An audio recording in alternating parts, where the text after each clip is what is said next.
Assalamualaikum warahmatullahi wabarakatuh. Waalaikumsalam warahmatullahi wabarakatuh. Salam Rahayu. Rahayu. Pemirsa, jadi secara garis besar sebetulnya setiap ideologi itu selalu membingkai dirinya positif. bagaimana sih strateginya membingkai bodoh kelompok lain itu? Iya. Caranya kelompok lain itu nanti terstigma negatif, dan stigma itu terus dianggap kebenaran oleh publik. Bahaya lagi dikutip untuk menganggap argumentasi itu benar.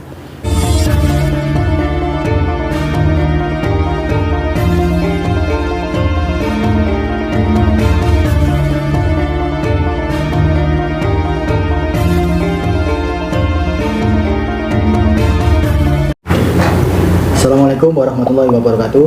Waalaikumsalam warahmatullahi wabarakatuh. Salam Rahayu. Rahayu. Pemirsa, kembali lagi di acara Ngobrol Peduli dengan saya Caan dan Pak Demino. Pak De, Ya. selamat sore Pak De. Sore. Ya. Lama tak jumpa Pak De. Ya. Di sesi kemarin jenengan mohon maaf karena beliau ada halangan, jadi di sesi pembelajaran online kemarin beliau tidak bisa hadir karena berhalangan. Iya. Oke. Pemirsa, kali ini kita akan mengangkat topik yaitu tentang strategi ideologi. Strategi apa itu? Yaitu strategi membingkai bodoh kelompok lain. Nah, Ya. ini cukup menarik kelihatannya. Langsung kita tanyakan kepada seorang pemerhati ya, wacana ideologi dan pendidikan. Iya. Beliau Pak Demino. Dari topik yang kita angkat ini Pak De, membingkai bodoh kelompok lain ini yang dimaksud itu seperti apa Pak De? Iya. So, kita pilih topik membingkai bodoh kelompok lain ini karena saat ini memang ibarat perang ini adalah perang ideologi. Saatnya di sini adalah ideologi saling bermusuhan. Jadi kita memang harus mengetahui bahwa ideologi itu mempunyai strategi untuk dianggap sebagai ideologi yang lebih baik daripada yang lain. Salah satunya adalah membingkai bodoh orang lain, kelompok lain ya. Ini salah satunya. Jadi secara garis besar sebetulnya setiap ideologi itu selalu membingkai dirinya positif, membingkai kelompok lain terutama lawannya negatif. Selalu begitu. Jadi yang positif untuk dirinya sendiri ditonjol-tonjolkan, untuk orang lain justru yang negatif ditonjol-tonjolkan. Jadi kalau kita nggak paham, kita percaya begitu saja. Nah, ini adalah strategi ideologi, tapi saya memilih satu saja, yaitu strategi membingkai bodoh kelompok lain. Jadi upaya untuk membingkai kelompok lain secara negatif. Ya. Nah, memang dari sebuah ideologi pasti mengumpulkan kelompoknya dan kelompok lain itu adalah negatif, itu hal yang pasti Pak Deni. Ya. Nah, untuk mengenali strategi yang panjenengan angkat ini, termasuk yang kami angkat di ngopi ini, bagaimana sih strateginya membingkai bodoh kelompok lain itu? Nah. Jadi membingkai bodoh orang kelompok lain itu ada yang bersifat langsung, ada yang tidak langsung. Yang bersifat langsung ya seperti di Indonesia dulu ada kampret sama apa itu? Cebong. Nah, itu kan membingkai negatif secara langsung. Iya, ada yang tidak langsung. Yang tidak langsung inilah yang lama-lama dianggap sebuah kebenaran. Iya. Terus langkah-langkahnya gimana? membingkai bodoh kelompok lain. Ya, strateginya seperti apa ini? Selalu diarahkan ke dua hal, yaitu secara skill itu dianggap bodoh, dianggap orang tidak kompeten,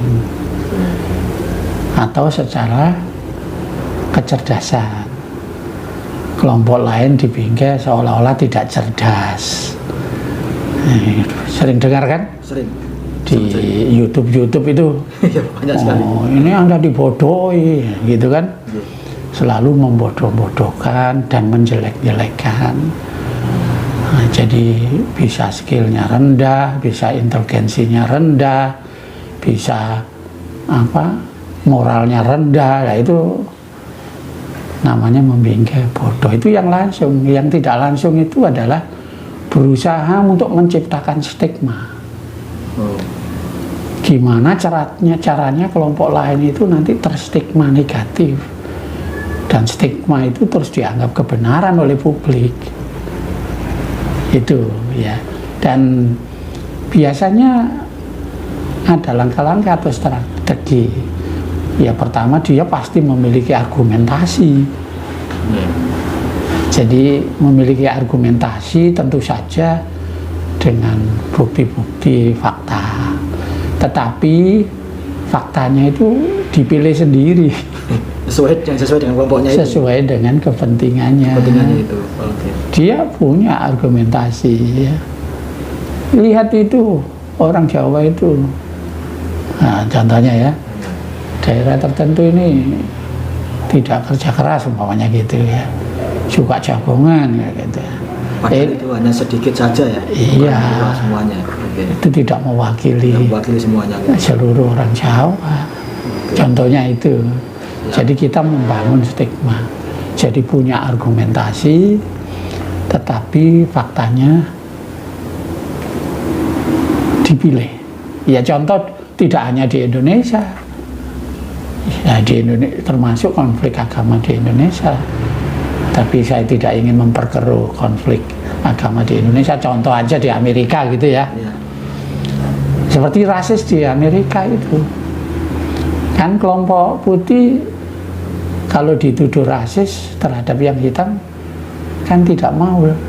Dan dia punya argumen.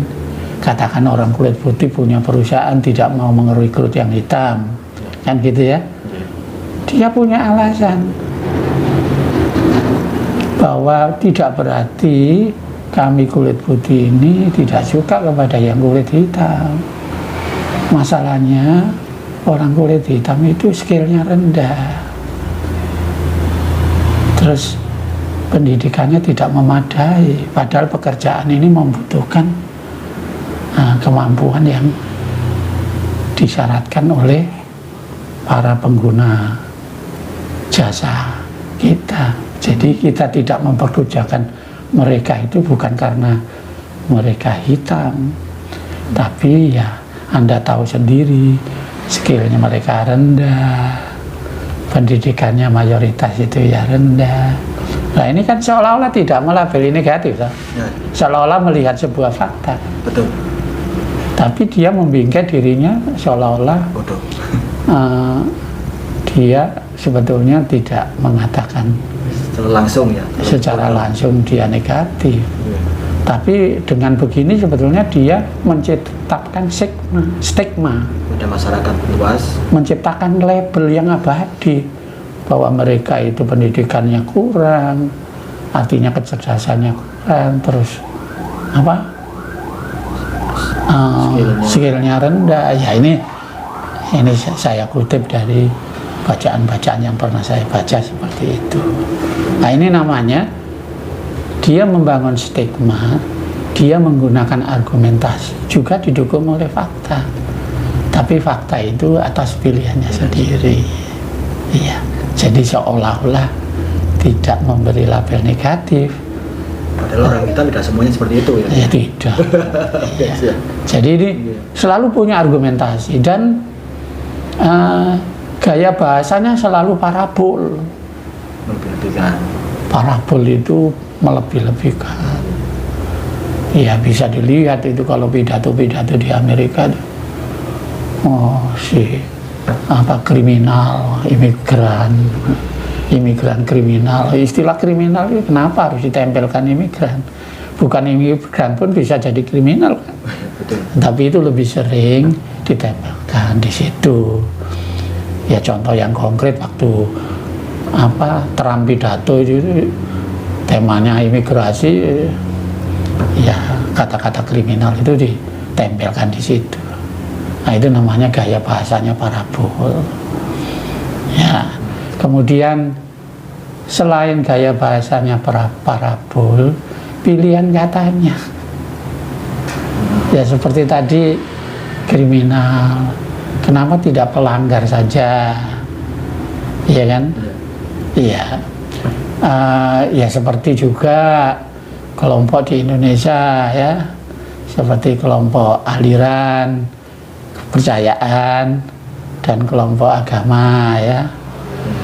Itu sampai orang-orang dulu ada klenik gitu kan. Nah, sebetulnya pilihan kata klenik ini juga tidak bisa disalahkan. Artinya ada sesuatu yang tidak bisa dipahami. Karena itu ada orang mengatakan klenik karena tidak bisa dipahami. Tapi kenapa tidak bilang hal yang sulit dipahami? Kenapa pilih klenik?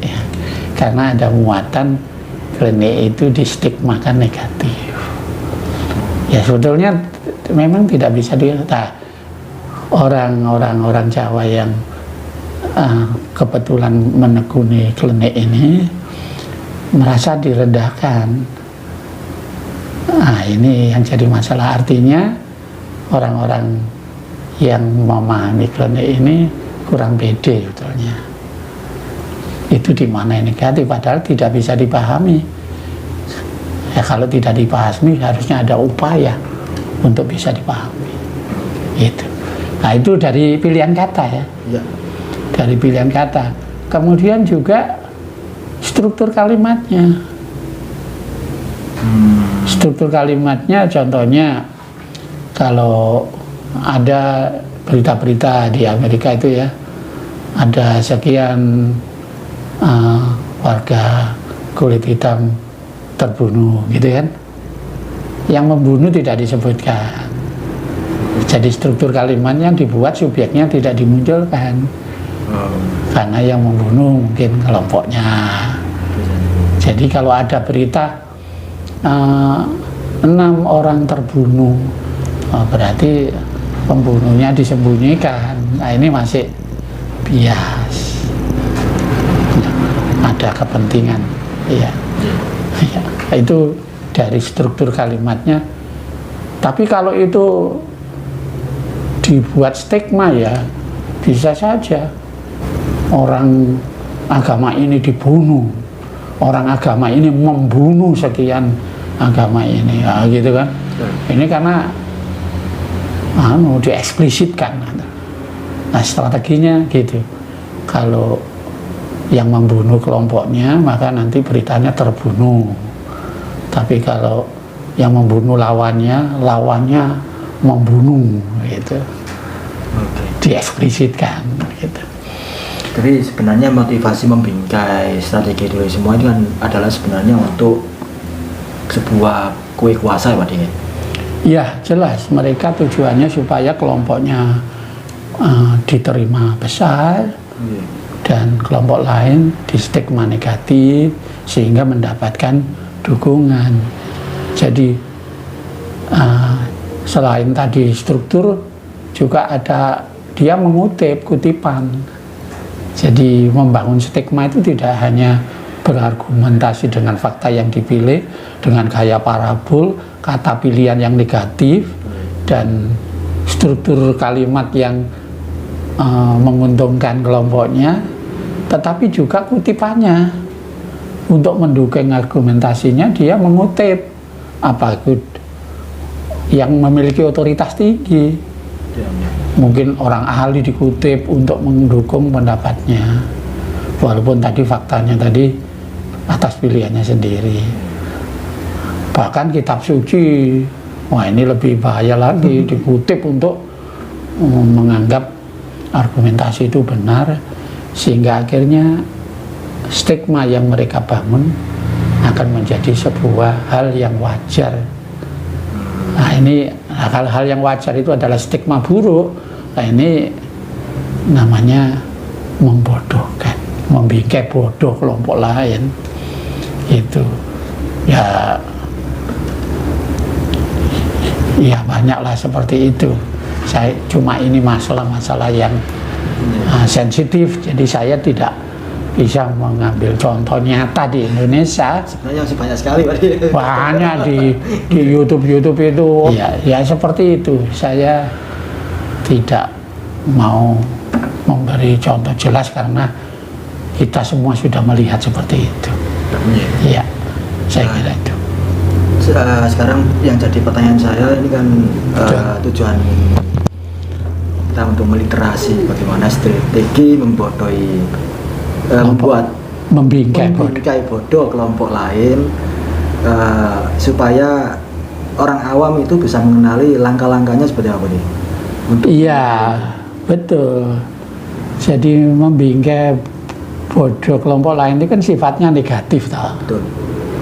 Tapi ada yang langsung seperti pakai kata-kata tadi, sebutan-sebutan tadi, kampret, apa lagi tadi?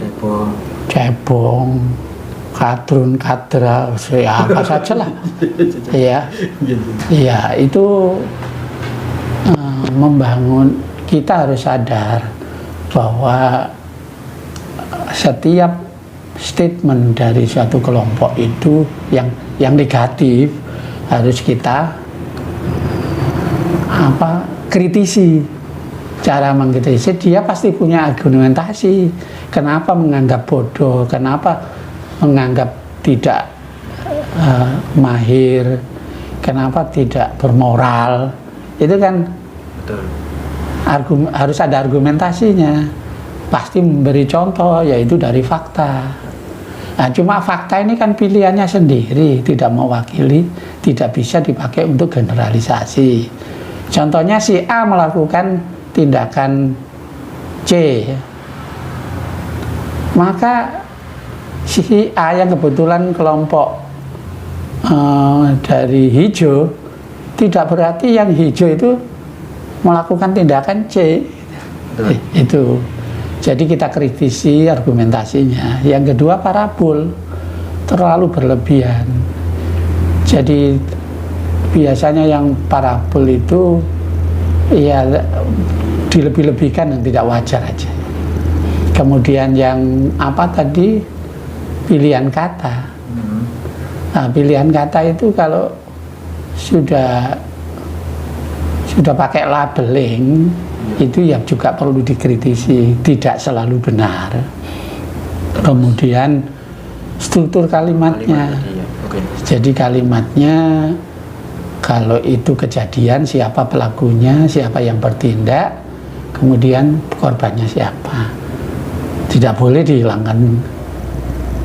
Kalau korban kan dihilangkan atau pelakunya dihilangkan, pasti di situ adalah ada upaya untuk secara halus untuk membangun stigma.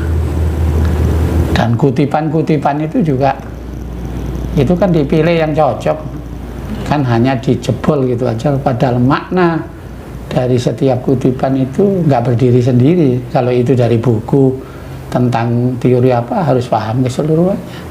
Begitu juga dari kitab. Siap. Itu. Jadi kesimpulannya apa, strategi membingkai bodoh kelompok lain ini, kita sebagai masyarakat awam jangan langsung percaya dulu. Kita harus mengkritisi dengan argumen-argumen yang sesuai fakta yang ada di, dan fakta yang dipakai itu mewakili atau tidak. Iya. Oke, siap. Oke, terima kasih Pak De. Pemirsa, semoga apa yang kita diskusikan tadi bermanfaat bagi kita semuanya. Semoga kita bisa terhindar atau tidak terpengaruh oleh strategi-strategi ideologi yang membodohi atau membingkai bodoh dari kelompok lain, dan jangan sampai terjebak oleh itu. Semoga kita terlindungi oleh itu semuanya. Terima kasih. Kami pamit dulu undur diri. Saya Cahana Pademino. Wassalamualaikum warahmatullahi wabarakatuh. Salam rahayu, salam sejahtera bagi kita semuanya. Salam ngopi, ngobrol peduli.